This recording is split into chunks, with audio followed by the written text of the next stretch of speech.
Price the Lord. இன்றைய ஜீவாப்பம் மத்தேயு 13ஆம் அதிகாரம் 24ஆம் வசனம் முதல் 30ஆம் வசனம் வரை. வேறொரு உவமையை அவர்களுக்கு சொன்னார். பரலோக ராஜ்யம் தன் நிலத்தில் நல்ல விதையை விதைத்த மனுஷனுக்கு ஒப்பாயிருக்கிறது. மனுஷர் நித்திரை பண்ணுகையில் அவனுடைய சத்துரு வந்து கோதுமைக்குள் களைகளை விதைத்துவிட்டு போனான். பயிரானது வளர்ந்து கதிர்விட்ட போது களைகளும் காணப்பட்டது. வீட்டின் எஜமானுடைய வேலைக்காரர் அவனிடத்தில் வந்து, ஆண்டவனே, நீர் உமது நிலத்தில் நல்ல விதையை விதைத்தீர் அல்லவா? பின்னே அதில் களைகள் எப்படி உண்டானது என்றார்கள். அதற்கு அவன், சத்ரு அதை செய்தான் என்றான். அப்பொழுது வேலைக்காரர், நாங்கள் போய் அவைகளை பிடுங்கி போட உமக்கு சித்தமா என்று கேட்டார்கள். அதற்கு அவன், வேண்டாம், களைகளை பிடுங்கும்போது நீங்கள் கோதுமையும் கூட வேரோடு பிடுங்காதபடிக்கு இரண்டையும் அறுப்பு மட்டும் வளரவிடுங்கள். அறுப்பு காலத்தில் நான் அறுக்கிறவர்களை நோக்கி, முதலாவது களைகளை பிடுங்கி அவைகளை சுட்டெரிக்கிறதற்கு கட்டுகளாக கட்டுங்கள். கோதுமையோ என் களஞ்சியத்தில் சேர்த்து வையுங்கள் என்பேன் என்று சொன்னான் என்றார். அல்லேலூயா.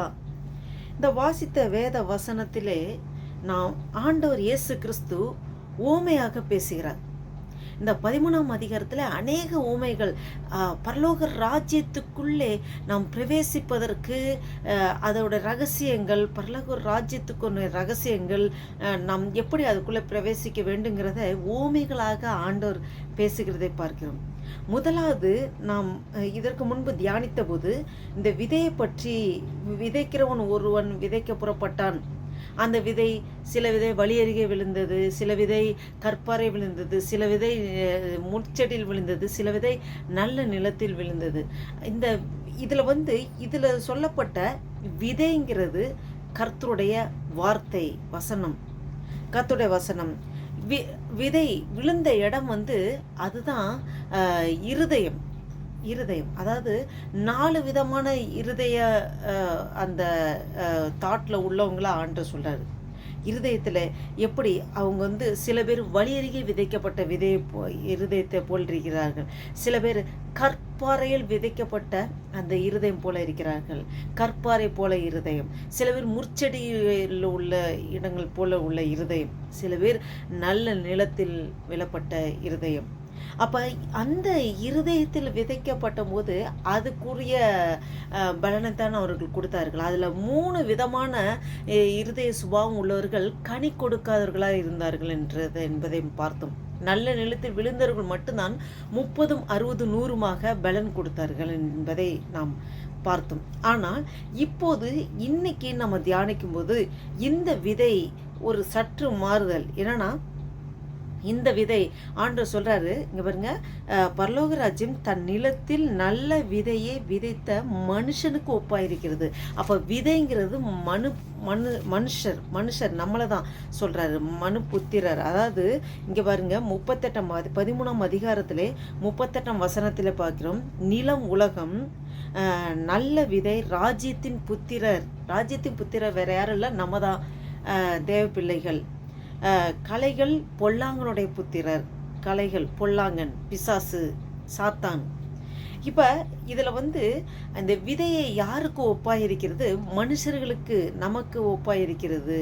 விதைக்கிறவர் மனுஷகுமாரன் இயேசு கிறிஸ்து. இப்போ இந்த இது ஓமை பார்ப்போம். இதில் 2 விதமான சீடை பற்றி ஆண்டு சொல்கிறாரு. ஒன்று மனுஷகுமாரன் விதைக்கிறார். இங்கே இப்போ அது கோதுமை மணியை குறிக்கிறது.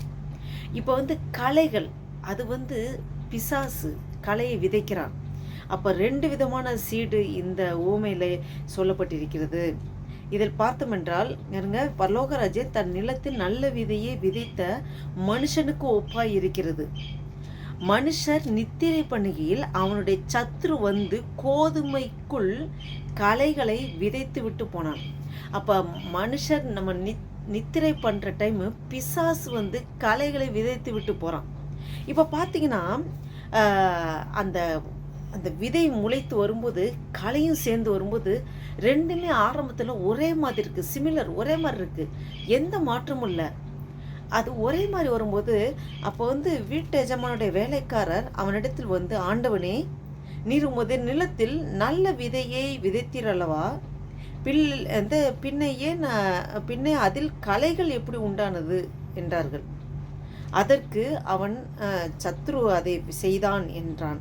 அப்பொழுது வேலைக்காரர், நாங்கள் போய் அவைகளை பிடுங்கி போட உமக்கு சித்தமா என்று கேட்டார்கள். இப்போ களை வருதுனோடனே அந்த வேலைக்காரருக்கு சொல்கிறாங்க அந்த எஜமானிடம், நாங்கள் என்ன பிடுங்கி போட்டோமா அப்படின்னு சொல்லி கேட்கும்போது, பிடுங்க வேண்டாம், அதோடு சேர்த்து நெல் மணிகள், அந்த கோதுமை மணிகள் கூட பிடுங்கப்பட்டு போய்விடும், அதனால் வேணாம், அது இருக்கட்டும் சொல்கிறாங்க பாருங்க. அதற்கு அவன், வேண்டாம், களைகளை பிடுங்கும்போது நீங்கள் கோதுமையும் கூட வேரோடு பிடுங்காதபடிக்கு இரண்டையும் அறுப்பு மட்டும் வளரவிடுங்கள். அல்லேலூயா. இரண்டையும் அறுப்பு மட்டும் வளரவிடுங்கள். அறுப்பு மீன்ஸ் என்னது? நியாயத்தீர்ப்பு நாள் வரைக்கும் விட்டுவிடுங்கள். களைகள், கோதுமை மணியோட களைகளும் வளரட்டும். ஆனால் ஆரம்பத்தில் ரெண்டும் ஒரே மாதிரியே தெரியும், டிஃப்ரென்ஸே தெரியாது, ஒரே மாதிரி இருக்கும். அப்போ அது களைகளை பிடுங்குறோன்னு சொல்லி கோதுமை மணியை பிடுங்கிவிடக்கூடாது என்று அறுப்பு மட்டும் இருக்கட்டும்னு சொல்லி, என் தேவ பிள்ளைகளை, இந்த காலகட்டத்தில் இதுதான் நடக்கிறது. இப்போ அந்த களைகள் யார் என்று சொன்னால், நம்ம களைகள் ஒளியின் தூதன் வேஷத்தை தரித்து கொண்டு நமக்குள்ளே நம்மளோட ஒன்றாக கலந்திருக்கிறான். களைகள் நம்ம நிலத்தில் விதைக்கப்படுறோம், அந்த இடத்துல தான் நம்ம சபைக்கு போகிறோம், ஆராதிக்கிறோம், மெசேஜ் கேட்குறோம், ஜெப கூட்டத்தில் கலந்துக்கிறோம், fasting prayer, night prayer, all night prayer, ஆராதனை கூட்டம், எல்லாம் அந்த எல்லா இடத்துல களைகளும் கூட இருக்குது. நமக்கு தெரியாது, டிஃப்ரென்ஸ் தெரியாது. ஆனால் ஒன்று, இந்த களைகள் ஒளியின் தூதனுடைய வேஷத்தை தரித்து கொண்டு வருவான். இன்னும் கள்ள தீர்க்கதரிசிகள் அநேக பேர் வேதத்திற்கு புறம்பான காரியங்கள், வேதத்தை புரட்டுகிற காரியங்கள் அநேகம் இந்த கடைசி நாட்களில் எழும்பியிருக்கிறது. நாம் இந்த கள்ள தீர்க்கதரிசிகளை எப்படி நம்ம இனம் கண்டு கொள்வோம்னா, அவர்களுடைய கனிகளினாலே அறிவீர்கள் என்று வேதத்தில் சொல்லப்பட்டிருக்கிறது. கள்ள தீர்க்கதரிசிகளை அவர்களுடைய கனிகளினாலே அறிவீர்கள். கனிகள் மீன்ஸ் என்னது? அவங்களுடைய சுபாவங்கள், அவங்கள் சாட்சியுள்ள நடக்கை இருக்கிறதா, அவங்க சுபாவம் எப்படி இருக்கிறது, ஆவின் கனி இருக்கிறதா, அதை நாம் பார்க்கும்போது தான் நாம் கண்டறிய முடியும். அடுத்ததாக இந்த வேதத்துக்கு புறமான காரியங்கள், சத்தியம் பேசப்படுகிறதா, இல்லை சத்தியத்துக்கு புறமான காரியங்கள் பேசுகிறார்களா, இதை வைத்து நாம் கண்டுகொள்ளலாம்.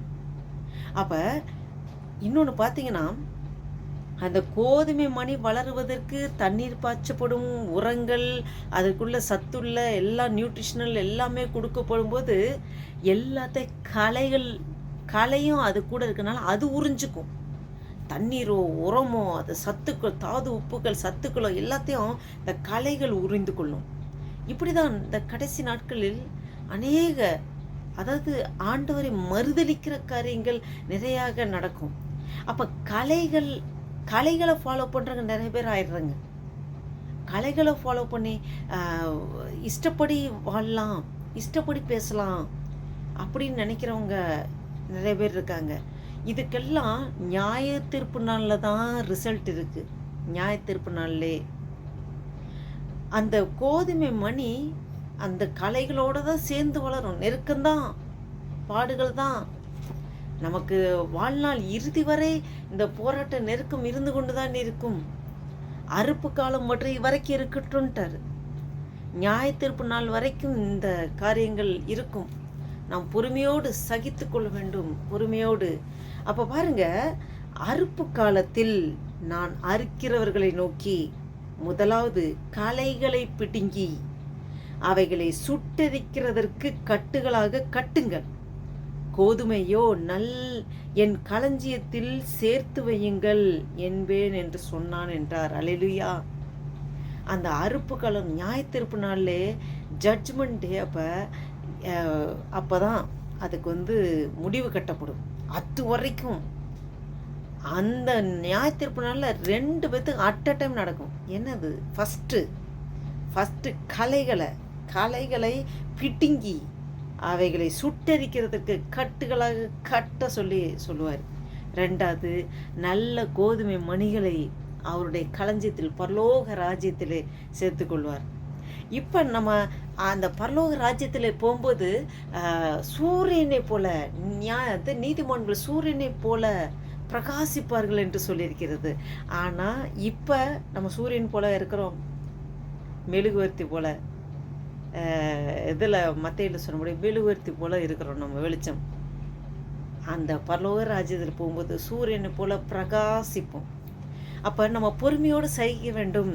அப்போ நம்ம வந்து கலைகள், அந்த கள்ள தீர்க்கதரிசிகள், அந்த ஒளியின் தூதனை தரித்து கொண்டு வருகிறவர்களை நாம் சத்தியத்தின் மூலம் நாம் அறிந்து கொள்ளலாம். சத்தியம் பேசுகிறார்களா, வேதத்திற்கு ஒத்ததாக இருக்கிறதா? சில மெசேஜ் அவங்க கொடுக்கும்போதே நம்மளோட ஆவியும் அந்த சொல்கிற அந்த ஆவி கனெக்ட் ஆகாது. நமக்கு ஒரு கன்ஃபியூஷன் வரும், குழப்பம். ஆவியானவர் ஆவிக்குள்ளே ஒரு கனெக்ஷன் வராது. அப்படி இருக்கும்போதே நம்ம கண்டுபிடித்து விடலாம். இன்னொன்று, அவங்க கனிகள், அவங்களோட வாழ்க்கை சுபாவங்கள் எப்படி இருக்கிறது, அதை பார்த்து நாம் அறிந்து கொள்ளலாம். அதனால் இந்த கடைசி காலங்களில் இதெல்லாம் சம்பவிக்கும். கள்ள தீர்க்கதரிசிகள் இருப்பாங்க, அநேகர் வந்து வேதத்தை புரட்டுவார்கள். நாம் ஜாக்கிரதை உள்ளவர்களாக இருக்க வேண்டும். ஆனால் இதற்கு உடனே ரிசல்ட் வராது. முடிவு காலம் வரைக்கும், அறுப்பு காலம் வரைக்கும் வெயிட் பண்ண சொல்கிறாரு. நாம் பொறுமையோடு காத்திருக்க வேண்டும். இந்த கலைகளை பற்றி ஆண்டவர் சொல்கிறார். பரலோக ராஜ்யத்தை தீர்க்க தரிசனமாகவும் இது சொல்லப்பட்டிருக்கிறது. ஆண்டவர் அநேக காரியங்களை, இந்த வெளிப்பாடுகளை அந்த புறஜாதி மக்களுக்கு அந்த ஆண்டவரை, இந்த உலகங்கிறது, நிலங்கிறது உலகம்.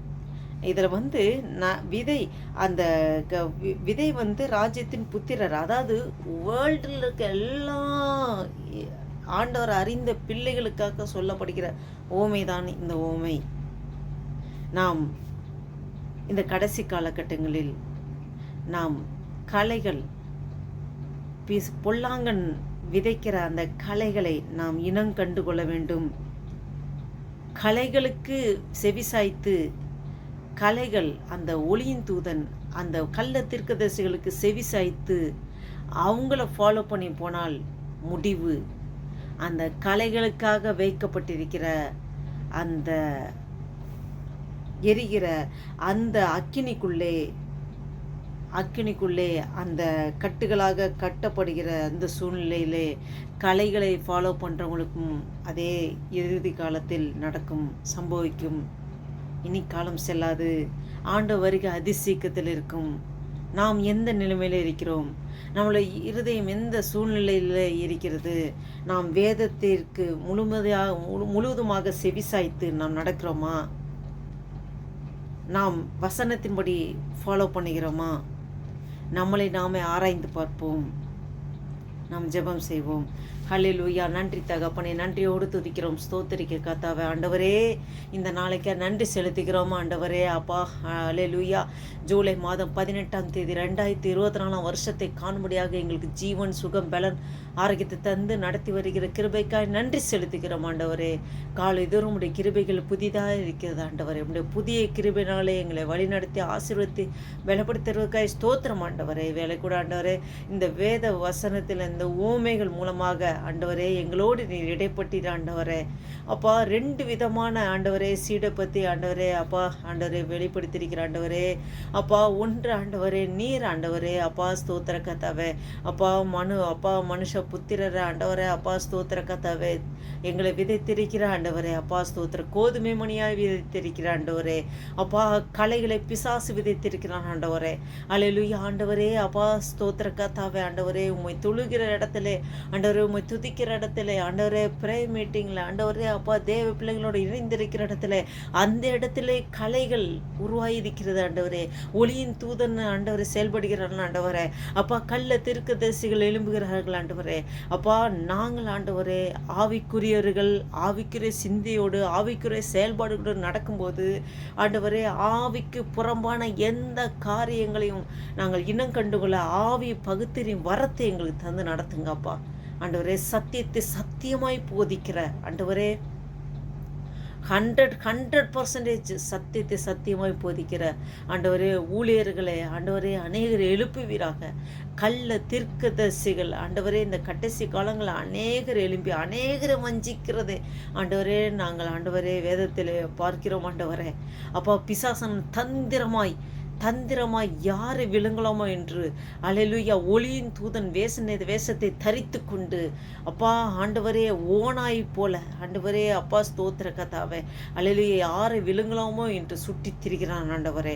நாங்கள் ஆண்டவரே அப்பா சத்தியத்தின் மூலமாக சத்தியத்தை அறிந்து கொள்ளுங்கள், சத்தியத்தை அறிவீர்கள், சத்தியம் உங்களை விடுதலை ஆக்கின்ற வசனமுடியாக நாங்கள் சத்தியத்தை ஆழமாய் அறிய ஆண்டவரே அப்பா ஸ்தோத்திர கதை ஆவியும் பகுத்திரி வரத்தை எங்களுக்கு தந்து ஆண்டவரே நாங்கள் இன்னங்கண்டு கொள்ள அப்பா நீர் கிருபை செய்கிறதுக்காக ஸ்தோத்திரம் ஆண்டவரே.